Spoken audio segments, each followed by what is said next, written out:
Hello everyone, welcome to this episode of Your Life, Your Money. This video is dedicated for all those youngsters who have come into the job market very recently, particularly age group 20 to 30. This is a new phase of your life. You will have lots of money in your life beyond this point. If you take right steps, your life can bloom into a beautiful life ahead. It also calls for action. What is it you need to be doing? What is that you need to be focusing? What is the thing you need to be avoiding? All these things I'm going to talk in this particular episode. This is NRI Money Clinic for you, and I am Dr. Chandrakant Bhatt, your financial guide for a happy living.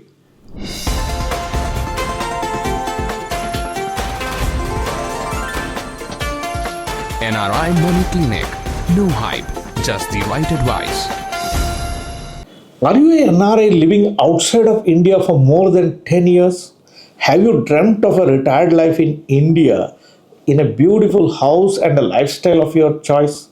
Your dream can come true only when you take some simple and effective actions today. I will take you through a step-by-step process to make this dream come true in my webinar, Stress-Free Retired Life in India. Hello, I am Dr. Chandrakant Bhatt, financial guide and founder of YouTube channel NRI Money Clinic. I have to my credit creating secured retired life for thousands of NRIs spread across more than 60 countries. If you have an intention to make your dream retirement come true, register for my webinar. More details are in the link below. Dear viewers, our channel grows when you subscribe for the channel. Many of you watch my channel, forget to hit that subscribe button. Please do hit that subscribe button and press the bell icon. We give you 2 videos every week. Every Friday, I talk about your life, your money, and Tuesday, an expert comes and answers your queries pertaining to various aspects that could be bothering for you. Each of these videos are very meaningful, very helpful videos. Don't miss any one of them. By the way, if you find our content very useful for you, do share it with your friends, relatives, near and dear ones, and on all the social media on which you are connected with. This video is for youngsters. I'm not sure whether they are watching this episode or not. But if you are a parent who is watching this video, or if you are an elder brother who is watching this video, please do share it with your children who have just started working right now or who are about to commence their independent journey in a couple of years from them. It will help them to build that life in a beautiful way. Let's get into the specifics now. Let's not mistake, this is an orbit changing phase of you. If you are a new beginner, you have been in a parental control all this time, but beyond this point, you don't have to ask your parents for money. At the end of the month, you have a paycheck coming to you, which means it's a new freedom. When you meet that new freedom, all that control that was there in you is behind it now. You could be tending to do mistake at this phase. Because you're changing an orbit, you need to be assisted. You need to be asking for help. Who will you ask for help? Number 1, your friends. Number 2, parents. Number 3, professionals. You should need to know what is that you have to ask with these people. With friends, do not discuss money aspect of it. Why? They could be your friends. They are as inexperienced as you are. So their advice may not be in your best interest. When it comes to question of your parents could be guiding you in a way, the way they have lived the life. If somebody is a real estate tycoon, if your parent, he will ask you to go the real estate way. If your parent is an extremely conservative person, he may say put all the money in a fixed deposit. If somebody is over inclined on an insurance policy, he may ask you to buy an insurance policy. Your parents could be guiding you the right way, but that could have a bias. The best way for you to ask is the finance professionals, because they have the experience. They can guide you. They can avoid the pitfalls. They can take you through the right journey. If you are somebody who is asking for guidance around this place, you can make best use of our services. So you can reach out to us through a WhatsApp message on the numbers that are given in the description box below. Just click on the link, it takes you to the WhatsApp and ask whatever the help you need, and our experts are ready to help you with that. What is it you have to ask with your friends? Don't ask for the money handling methods with your friends. They are inexperienced. You can always discuss everything else with your friends. Your trekking, your adventure trips, your travels, everything you can always discuss with people of your age. If you follow these tips on arbit-changing phase, a lot of mistake which will happen during this phase can be avoided. The next thing that you have to do when you start your job is setting your priorities right. You should first identify yourself from your persona to which category you belong to. Which are those categories I am going to discuss now. For ease of understanding, I have clubbed this under two categories, category 1 and category 2. What is category 1? Category 1 people will focus on constantly saving the cost. Their mind works on, I should save the expenses. I have to save the expenses. They are worried about overspending. They are worried about spending. I won't say that's right or wrong, but that's a persona we have seen. A lot of people have focusing too much on saving on the expenses. The category 2. This category of people are the ones who will not be bothered too much with the expense side, but they are bothered all the time with how can I increase my income? How can I increase my income? These people are not bothered too much with the expense side, but they are looking out for all opportunities to increase their income. Each has its advantages and each has its disadvantages. Let's dig a little bit more detail into this category 1 and category 2. Now, if you identify yourself in category 1, the bucket in which the people who get grouped into that category 1, who believe in saving a lot or saving on the expense side, reducing your expenses, what happens? This category of people, they may not be able to enjoy their life. You are always worried about, my costs are running. I spent money, right?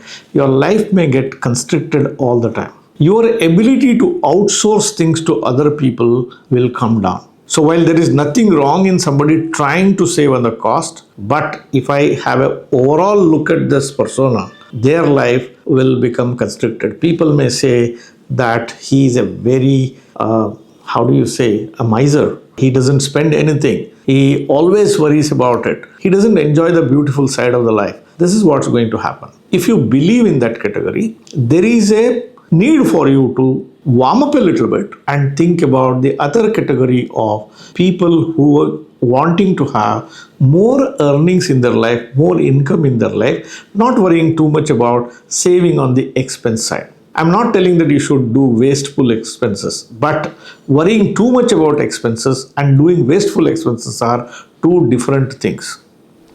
Let's look at category 2 people who are focused on increasing their income in life. They will look for all opportunities, how I can increase my income. They'll not constrict their life by putting a pressure on that I should not spend money, I should not do expenses. It's okay for them to outsource certain things.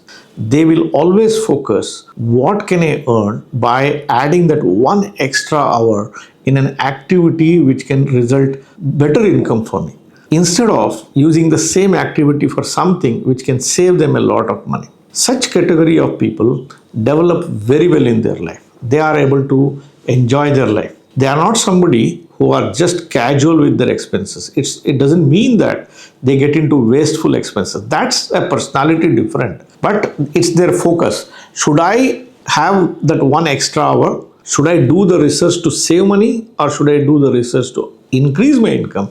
They will focus that 1 hour extra that they have to increase their income. They will upskill themselves very well. They will not constrict their life. They are easily okay to outsource many of the activities which consumes their time to somebody else. So they relieve themselves of that time and use it for better learning, better upskilling, and enjoying the better side of the life. You may ask me a question, which category do I belong to? I don't belong to your category, but in which category I was at that particular age. Needless to say, I belong to category 2, who always believed that I would like to earn more. What shall I focus on? What's the extra skill I will learn? How can I earn more? That has been my priority. Even now, I outsource a lot of things. I can do a lot of things myself. I can research things on my own, but I pay for the research report, get my research report. I can do everything on my own, but I outsource a lot because I will just think, what is the money that I can earn in an hour's time? If I can get the same thing for a lesser price, I will outsource it. And it has a meaning for the youngsters. You should think in this way. If you upskill, your hourly earnings, if it rises, how efficiently you use this time to upskill yourself and increase your earning. This one categorization that you do today and take those meaningful steps can decide which way your life is going to go about. The next thing you have to do when you come into the job market is discharging your responsibility.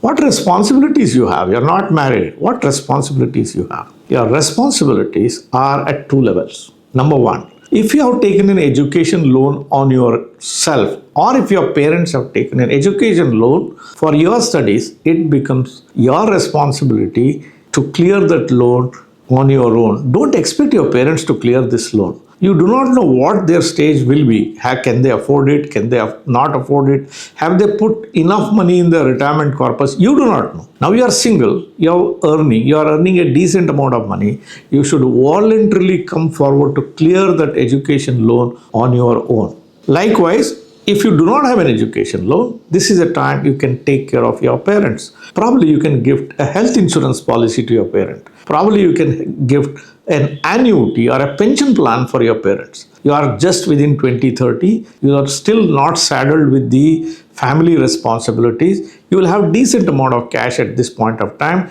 You don't need a large amount of money for you to lead a life. This is a time you can discharge your responsibility towards your parent. If you discharge this responsibility early phase of life, then when you have a family setup, you can focus your energies on what is good for your family. Discharge these two responsibilities: clearing the loans, education loan taken by yourself or by your parent, and helping your parent to build a decent retirement income for themselves. Let's look at what is that you have to focus at this age. The only place where you have to focus today is upskilling yourself. What you learned in college is useless in your real life. Let's be very clear about it. The college degrees helped you to learn or approach a problem in a particular way. It gave you the idea of the fundamentals. It gave you the idea of a first aid. But your success in real life depends on how do you upskill yourself throughout your career. Learning doesn't stop with your degrees. In fact, it commences from the day you have the job. Think in which job you are working with. See who are the other persons who are working there. What degrees they have. Think about it. If you upskill in which possible domain, probably your employability increases, where your salaries could increase. This should be a constant feature which should be happening in your life right from the time you have got a job till the day you retire. Focus on upskilling, upskilling, upskilling. The rate of change in knowledge, technology is so fast that what you study today may not be relevant 5 years down the line. Forget about 5 years down the line. I was watching one of the videos where they said that all this chat GPT and other things will be redundant in a year down the line. That's the rate of change. So if you have to keep pace with it, make a part of your life constant upskilling. That will help you to remain relevant, increase your income constantly in your life. What is that you should avoid at this age? There are two things you must avoid. Number one, trading. Trading into futures, options, cryptos, forex, all these things fat. You spend a lot of time on internet. Everybody puts so much pressure on you. You keep watching the videos. You are made to believe that by trading you make a lot of money, you'll become rich, and you are made to believe this. Remember, trading is a zero-sum game. If you win, somebody else loses. And if you lose, somebody else wins. It does not create anything in a society. Therefore, do not get habituated to trading. It's a definite recipe for disaster to happen in life. Clearly say no to any kind of a trading in any asset class. The other thing that you have to avoid at this age is buying a house. This is where your parents will wrongly guide you. Their intention is not wrong, but their advice comes from what they have seen in their life, and that's no more relevant. Your parents lived in one place. Your father could have got a job in one company. He joined that company, retired in that company. But today's zamana is not like that. You will not stay in the same place. You will not stay in the same company. So many things will change. Plus, you are working with a smaller salary being a beginner. It's natural for parents to put pressure on you to buy a property because they saw that's the ultimate part of their life. Don't fall into this prey. Politely refuse it. You don't have to brush them on the wrong side, but avoid this. If you do it, buy the house, what happens? Number one, you're already working with a small salary. You will not have required amount of money to allocate for rest of the things that you want to do. For example, enjoying your life, upskilling, building emergency fund, so many things you want to do in this particular age. So you will not be able to have it. Therefore, do not do the mistake of buying a house at this tender young age of 20 to 30. What is that you should focus on learning at this age? Something which you have not learned prior is the art of budgeting. Lead your life with a proper budget. Make a budget. What do you earn? What do you want to spend on? How much do you spend? How much you want to save? However small the salary you could be living with. But budgeting is available for everyone. Budget tells you whether you have more expenses or more income. If you have more income, then you will think about how should I allocate this saved capital. If your expenses are more, then your mind should focus on how will I increase your income. If you do not do the budget and when the paycheck comes, you just start spending it or constantly keep using your credit card, probably your life will not develop to the extent it will develop. Therefore, budgeting is a must learn thing at this age. The next place where you have to work on is managing the risks. What risk you will go through? Number one, managing the risk of losing the job. The risk of losing the job calls for two actions. As I already said, if you are constantly upskilling, if you are getting good soft skills, I don't see a reason why you should be kicked out of any particular job. This is one. The second thing is the risk of losing job means I don't have a financial security. So when you have a job, please keep developing on building emergency funds. Emergency fund is that extra amount of money you have saved, kept it for the rainy day in case if there were to be a job loss and you want to do something around that period of time. You don't have to go back to your parents and ask with them the money again. So how to build an emergency fund? We have detailed videos on our channel here. You can refer to one of the videos to find out how you can build emergency fund. That will conquer the risk of losing the job. The other risk you will go through is risk of dying early or risk of suffering from a critical illness. That can be easily conquered. That can be conquered by buying a proper life insurance. And when you buy a life insurance, don't buy a life insurance just for what it is cheap, but buy a life insurance which is more suitable for you. When you buy your life insurance, make sure you add critical illness rider along with it. A life insurance without a critical illness rider, in my opinion, is not a proper insurance policy. You buy a life insurance to take care of your dependents when you are gone. But you buy a critical illness insurance or add critical illness insurance to your policy to take care of yourself. Critical illness insurance is an insurance policy which pays you when you are alive but you are critically ill. Don't do this mistake of not buying an insurance policy without a critical illness. Buy large enough critical illness insurance with your life insurance. The other risk that you have to manage at this stage is, you may laugh at me, the risk of living too long. Risk of dying early is something which bothers you. Risk of living too long is also a major risk any person will go through in their life. At this age, what you have is you have time with you. You are between 20 to 30 years. You will easily have 35 years of time available for you to build that retirement corpus that you need during your 60 to 85 years phase. You don't need to save a lot of money. Definitely you don't need to save a lot of money. Don't fall prey to any of the advertisement that comes on the internet. Just put a small amount of money, put it in a proper strategy, let it grow. Don't even worry what it is doing. Don't dig into it. Don't worry about whether it's making money or not. It will make money if you are guided well. So the point to remember here is, put small amount of money, forget it, and contribute small amounts of money every month from your salary. It could be as little as 500. Don't think 500 rupees is a small amount of money, but over 35 years, and if you pay constantly every month, and as and when your salaries rise and you keep increasing it little by little, that can conquer your risk of living too long, meaning building a huge retirement corpus. One point you have to keep it in mind. In your enthusiasm to save money, in your enthusiasm to do a lot of things, do not forget to enjoy your life of today. You are young, energetic, want to conquer the world. The present is a gift given by the God. You are living in present Every day that you spend today, make sure that you add that experience of today to your life. When you are 40, 50, 60 years of age, your life doesn't look the same. So whatever is the gift God has given to you today, do make best use of it and add that experience in your life. Later in life, do not repent thinking that I should have done at this age that particular thing. Let that day not come. So dear viewers, hope you enjoyed the video that I have done today. If it helped you to give you direction what you need to be doing when you get a job, do give me a thumbs up. I'll come back to you with yet another episode of Your Life, Your Money next Friday. Till then, stay safe. Jai Hind. Press the bell icon for more details and subscribe our channel.